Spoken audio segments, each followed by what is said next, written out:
Anybody remember any of the 4 L's? We had literal, we had language. Oh, we got someone. Perfect. Language. Literal, language, linear, meaning in order. And who's got the next one here? Logical. Logic. Perfect. Yep. That's it. So logical. So left brain is very logical. And it's the one that it's got our language center in it. This is my left. It looks different on the camera here. But the left side above our left ear is our language center. So that's where we speak and understand language. Very literal, meaning that it doesn't do very good on metaphor. It's raining cats and dogs out here. Our right brain laughs at that. Our left brain goes, what? There's cats and dogs coming down from the sky? That's the very logical and literal part of that sentence. Is our left brain interprets that. And then linear, meaning in order, we tell the story from the beginning, middle, and end, or count 1, 2, 3, all that type of stuff.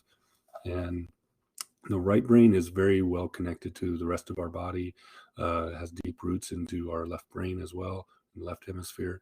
So it's kind of our wisdom brain, kind of our creative brain, but it doesn't have language. So it's not talking in words like we think in words. And most of how we think is in words. So we're very left brain dominant in this society. Doesn't mean our right brain isn't playing a large role. It just means that that's how we kind of identify a lot of things is with words. But our right brain has that intuitive kind of feel to it, a lot of images. It also does pick up on that metaphor. So it knows it's not literally raining cats and dogs. It knows that I meant that it's raining really hard. And it tells the left brain that. There's a lot of communication that goes back and forth between the two through the corpus callosum. And that's where, if you remember, if any of you watched the split brain videos that were really interesting in that chapter, it's where they cut the corpus callosum. So now the two halves can't communicate. So each one is doing their own thing. And it gets very interesting from there. Talked about, next one, we were talking about the development over the lifespan. We talked about what changes, what tends to stay the same. One of the things that tend to remain pretty stable over time is our temperament. So if I'm high-strung or very reactive, I tend to stay kind of that way, although that can be toned down with practice or methods. But that is kind of my nature. If I'm very laid back, I'm probably going to be laid back throughout my life. That temperament kind of stays stable. We also talked about twins in that chapter a little bit, twin studies and what twins are. And we had fraternal twins versus identical twins. Fraternal twins are born they're no more related than any other brother and sister. They come from two separate eggs that were fertilized with two separate sperm. So they're related, obviously, but they're not identical. Where an identical twin is one egg, one sperm that splits into two. So they're identical genetically, and then they're born. We talked a lot about Piaget and his stages of development, childhood stages of development. So know those. They started with a sensory motor where the baby is learning things through touch and feel and sound. Pre-operational, concrete operational, and formal operational. Know those stages fairly well. There's a few questions on them. And so the pre-operational, that's where they're kind of learning some very basic things. They're starting to understand conservation, starting to understand imaginary play. They start to understand theory of mind, meaning that other people have a different point of view than we do because they have their own mind, right? Concrete operation is where they start to get kind of pretty good at math, and they can do math forward and backwards, but it's very concrete math, kind of things that they can imagine or see, like 3 apples plus 2 apples makes 5 apples, or 5 apples minus 2 apples equals 3 apples. They can do that kind of math in the concrete operational stage. In the formal operational stage, they're a lot more mentally able to play out all those permutations and calculations in their own head. And they get into logic and formal logic at that time, abstract logic. So that means they're able to do the if and then statement. So if I come home late, I'm going to be in trouble. So they can play that out mentally. And that kind of starts to turn into life, right? We're always kind of calculating, if I do this, what's going to happen? That's in that formal operational stage. So review those 4 stages. We also talked about some of Erikson's stages.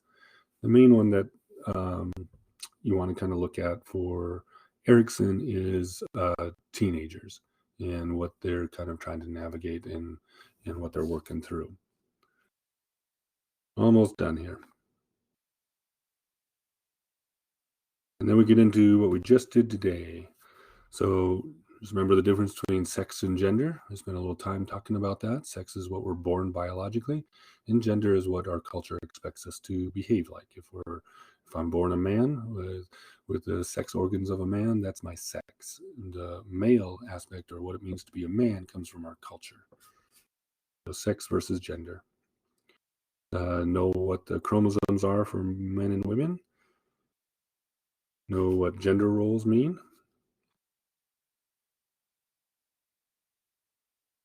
And know a little bit about evolutionary reproduction and how evolutionists would view sex, gender, and those type of things. That is pretty well right down our list for the quiz. Does anybody have any questions on the quiz, any of those things that I just went over, or anything on the chapter, or anything else?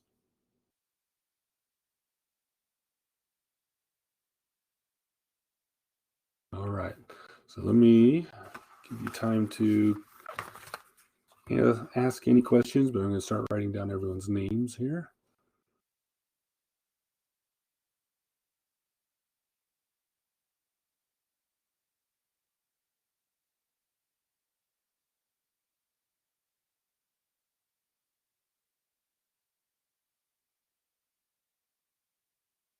So the quiz, Deanna, should be up on Monday, and it'll be up for the week, so Monday through Sunday.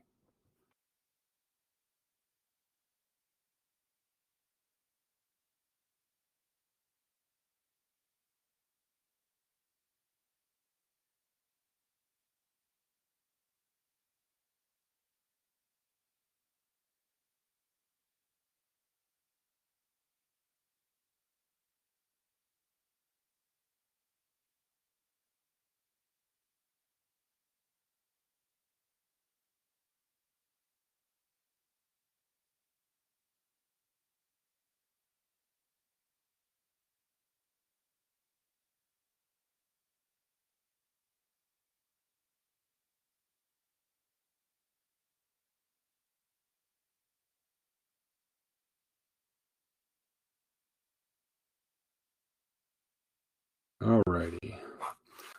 So I got everybody down, and if there's no more questions, you guys are all free to go and have a great week.